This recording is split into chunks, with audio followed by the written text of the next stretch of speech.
Hi, I'm Chef Christopher Koetke. U.S. high oleic soybean oil is a top quality and versatile oil produced from soybeans sustainably grown in the United States. In fact, the United States is the leading country in the world to grow high oleic soybeans. In this video, I'm going to make an absolutely delicious fried pork dish, Tonksatu. Breading is another technique where high oleic soybean oil really shines.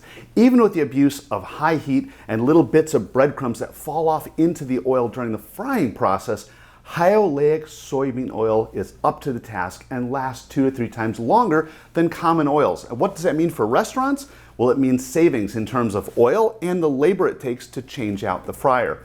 So what are we going to make for a breaded item? How about Tonksatu?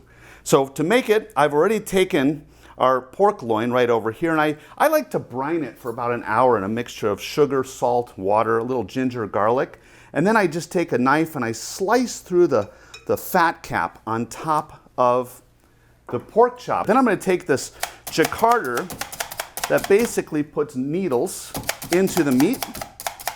That helps to tenderize it. And then I'm going to place this into plastic wrap, flip it over. I'm going to use sort of the pointed part of the meat mallet. And I'm just going to flatten this on both sides a little bit. And that's done to flatten it, but also to tenderize the meat just a little bit more. Now, for the breading process. We're going to do a standard breading, which is flour, egg, and panko breadcrumbs. And for this, I'm going to start with my wet hand. Wet hand puts it into the flour. My dry hand moves it in the flour, takes it out, puts it into the egg. My wet hand then takes it out of the egg and puts it into the panko. My dry hand then flips that around in the panko.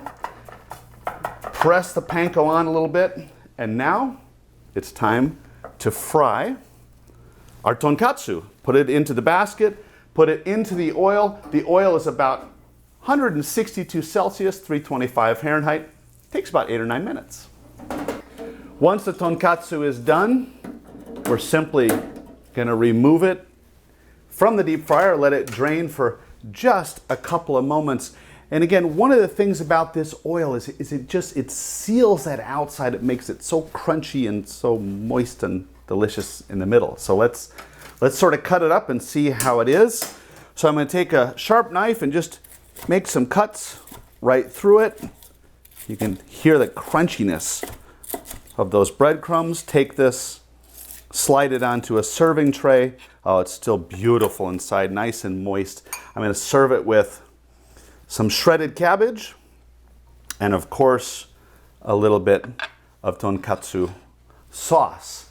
And there it is. Across the board, it is perfect and so delicious in the deep fryer.